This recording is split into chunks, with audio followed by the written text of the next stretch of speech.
February বলছি কারণ হচ্ছে দিনটা ভেরি স্পেশাল আমার জন্য। কারণ এই দিনে আমি এই পৃথিবীতে পদার্পণ করেছিলাম। তো প্রত্যেক বছরের মতো আমি আমার জন্মদিনের অপেক্ষায় থাকি, সবাই যেমন থাকে আমিও থাকি। কিন্তু সবার জন্মদিনটা যেরকম স্পেশাল হয় আমারটা হয় না।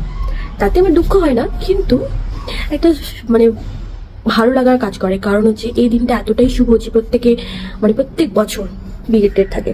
প্রথমত ফার্স্ট কারণ হচ্ছে আমার জন্মদিনটা স্পেশাল হয় না, সেইভাবে পালন করা হয় না, কারণ এই বিয়ে বাড়ি যেতে যেতে আমাদের সময় শেষ হয়ে যায়।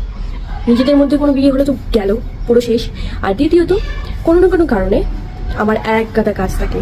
আমাকে যারা স্পেশাল ফিল করাবে সেই মানুষগুলোরও এক গাদা কাজ থাকে। আর এমন এমন কাজ থাকে যেটা ধারণার বাইরে।